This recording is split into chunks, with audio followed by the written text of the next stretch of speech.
नमस्कार दोस्तों, मैं हूं दीपक शुक्ला और आप देख रहे हैं हिंदी दैनिक समाचार पत्र क्रांति दूत का डिजिटल प्लेटफॉर्म क्रांति दूत टीवी।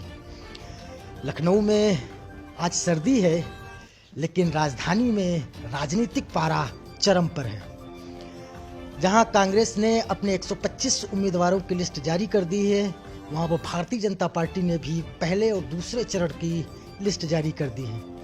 ऐसे में समाजवादी पार्टी में भारतीय जनता पार्टी को छोड़कर जो नेता समाजवादी पार्टी में जा रहे हैं, क्या उत्तर प्रदेश का इस बार राजनीतिक समीकरण रहेगा और कहां पर खड़ी है कांग्रेस? इन मुद्दों को जानने के लिए हम हैं कांग्रेस के उत्तर प्रदेश कार्यालय में और हमारे साथ हैं प्रदेश प्रवक्ता व वरिष्ठ नेता कांग्रेस के श्री विकास श्रीवास्तव जी। सर, बहुत बहुत स्वागत है।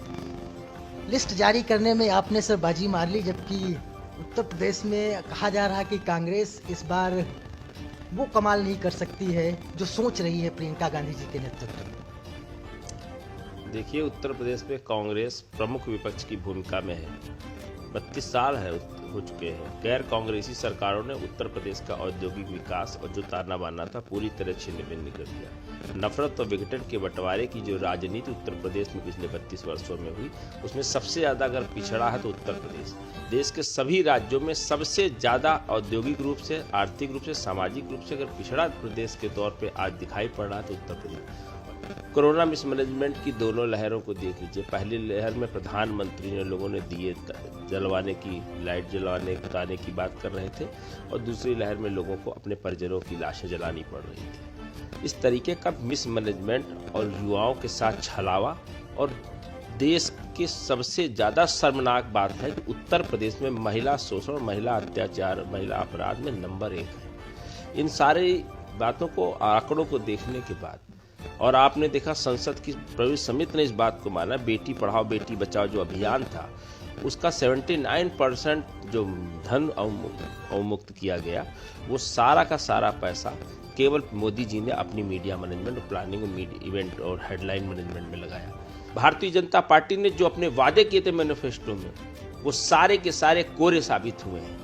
और भारतीय जनता पार्टी के जो मुखिया हैं उत्तर प्रदेश के योगी आदित्यनाथ, एक बार आपने देखा वो कितने हताश थे। कभी मथुरा, कभी काशी, कभी अयोध्या की बात करते हैं, और खुद गोरखपुर में वो बुरी तरह चुनाव हार के आए हैं। वो एमएलसी बना दिए गए, जनता से चुन के तो नहीं आए थे। सर, आपने अपने शुरुआती उद्बोधन में कहा कि हाथरस का कांड और उन्नाव का कांड, लेकिन सर अलवर में अभी जो घटना घटी, उस पे आप लोग उस तरीके से सक्रिय होकर नहीं बात कर रहे हैं जितना हाथरस पे बात करते हैं। देखिए, गलत काम कहीं भी होता है उसको समाज का विरोध करना चाहिए। कोई भी सरकार इसमें शामिल नहीं होती है। हमने जो घटनाओं का नाम लिया, हाथरस की घटना, उत्तर प्रदेश की पुलिस ने उस बेटी को हिंदू रीति रिवाजों से उसका संस्कार तक नहीं होने दिया और झूठ पे झूठ बोलते रहे, और पहले तो उन्होंने घटना से ही मुकर गई। अलवर की जो घटना आप बात कर रहे हो, हाथरस की घटना के बाद आपने देखा कि लखीमपुर में उस बेटी की साड़ी खींचते हुए पूरे देश ने देखा है। आपको याद होगा जब द्रौपदी का चीर हुआ था, कौरवों की संख्या बहुत थी। अगर प्रचंड बहुमत और तमाम सारे विधायक चुन के आ गए तो इसका ये मतलब नहीं है कि आप बेटियों की साड़ी खींचेंगे। आप 2022 में किस आधार पे कह रहे हैं कि आप सरकार में आ रहे हैं? 80 सांसदों में से सर आपका एक सिर्फ सांसद है और 403 विधायकों में से 7 विधायक हैं। ऐसी स्थिति में आप कैसे ये कह सकते हैं कि 2022 में आप सरकार में आ रहे हैं? देखिए, लोकतंत्र में मीडिया नहीं तय करती है जन मुद्दे को। जन मुद्दे पर हम काम कर रहे हैं, विकास परक राजनीति हमारा विषय है। जब तक नफरत, जाति बंटवारे से इस प्रदेश को, इस देश को बांटने का काम में जो लोग सफल हुए, उन्होंने वोट हासिल किया, पर उसके बाद उनको मिला क्या? कोरोना मिसमैनेजमेंट में अपनों की लाशें, स्वास्थ्य चिकित्सा सुरक्षा न देने वाली योगी सरकार तमाम सारे करोड़ों हिंदुओं को बालुओं में ऐसे ही दफना दी।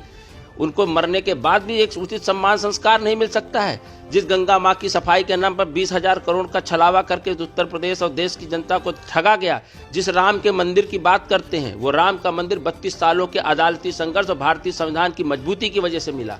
अगर उसमें ठोस सबूत ना होते तो वो मंदिर निर्माण नहीं हो सकता था। और वो भारतीय संविधान और कानून का मखौल उड़ाने वाले को मैं आतंकवादी समझता हूँ। उत्तर प्रदेश और इस देश में आतंक का माहौल पैदा करके, देश को बांट कर, टुकड़े करके, अगर इस देश के सांप्रदायिक सौहार्द को बर्बाद करके अगर कोई सरकार बना लेता है तो मैं उसको बहुत समझदार और बहुत बड़ा दूरगामी राजनीति का हिस्सा नहीं मानता हूं। कांग्रेस पार्टी ने हमेशा विश्व बंधुत्व की बात की है और जमहूरियत की एकता की बात की है, और जमहूरियत के कत्ल करने वालों को अब जनता जान चुकी है। बार बार काट की हानि नहीं चढ़ेगी। बहुमत की सीटें मिली थी, पर जिस तरह जनता को उन्होंने डिसोन किया कोरोना मिसमैनेजमेंट के समय, जिस तरीके से उन्होंने अपने मुद्दे अपने वादों पर खरे नहीं उतरे, और आज का नौजवान समझदार है, आज की महिलाएं सशक्तिकरण, लड़की हूँ लड़ सकती हूँ, इस अभियान के साथ जुड़ चुकी हैं, इसलिए ही लोगों में खड़बड़ाहट है। मीडिया लगातार ऐसे सवाल पूछेगी, पर हम लोग परास्त होने वाले लोग नहीं हैं। पिछले दिनों सर पंजाब में प्रधानमंत्री जी की सिक्योरिटी पर भी बहुत सवाल उठे। आपको लगता है कि प्रधानमंत्री की सिक्योरिटी के साथ जो कुछ हुआ वो ठीक है? देखिए, ये एक हास्यास्पद स्क्रिप्ट थी। प्रधानमंत्री की सुरक्षा इस देश की सुरक्षा के ऊपर प्रश्न है। प्रधानमंत्री ने अपनी सुरक्षा पर प्रश्न खड़ा करके इस देश की वैश्विक स्तर पर जो इमेज खराब करने का प्रयास किया है, ये बहुत ही शर्मनाक है।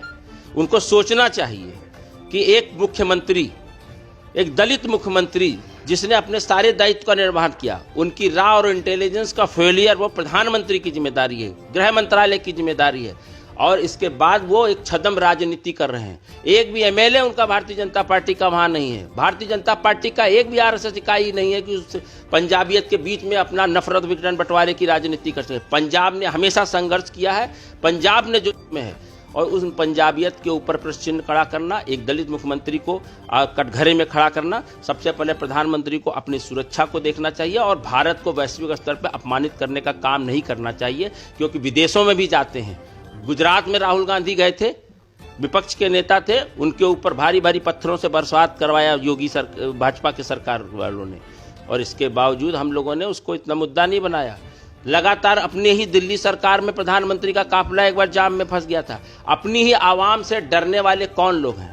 ये वो लोग हैं जिन्होंने 700 किसानों की शहादत के बाद मखौल उड़ाया है। उसमें से 500 लोग पंजाब के थे। अगर मुझे लगता है कि जो लोग किसी के परिवार, किसी के पिता की हत्या कर देते हैं, अगर उसका 2 साल का बच्चा भी सामने आ जाता है ना, तो पसीने छूट जाते हैं। और प्रधानमंत्री जी जो कायरतापूर्ण परिचय दे रहे हैं, ये भारतवर्ष का गौरव नहीं है। भारतवर्ष का गौरव इंदिरा जी थी, राजीव जी थे, जिन्होंने शहादत तक दे दिया, पर उन्होंने कभी देश के संविधान को नहीं तोड़ने का काम किया, देश की एकता अखंडता को कभी नहीं टूटने दिया।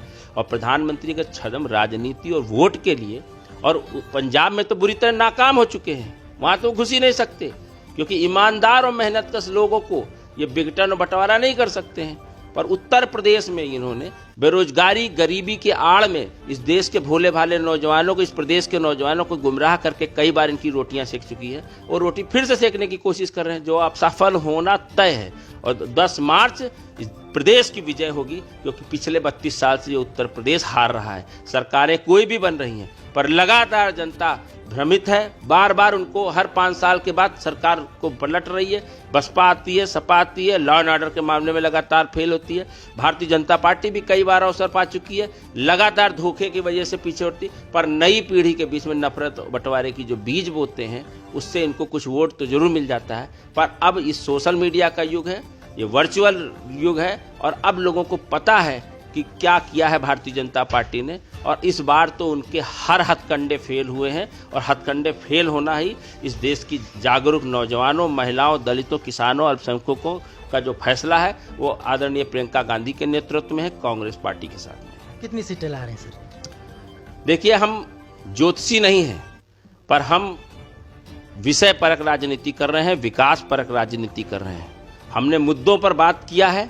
हमने भारतीय जनता पार्टी के वो झूठे वादे और जितने भी उन्होंने मैनिफेस्टो में धोखा दिया है, क्योंकि ये जनता का अधिकार है कि अगर आपने हमसे वादे करके वोट लिए हैं, तो उन वादे पर आपको खरे उतरना पड़ेगा।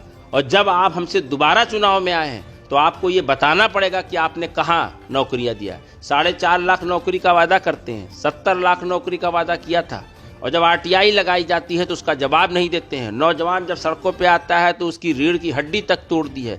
महिलाओं तक के साथ बलात्कार और गंदे काम किए गए, और उनको पुलिस वालों ने अपने थाने में दलितों को मारा है। आपको याद होगा आगरा का कांड। अभी हाल में ही स्मृति ईरानी जी चली गई थी यहाँ पर अमेठी में, राहुल जी के चुनाव क्षेत्र में। चुनाव तो उन्होंने जीत लिया छल छबंद करके, पर उस दलित बेटी को बांध बांध के उनके इलेक्शन मैनेजर लोग मार रहे थे।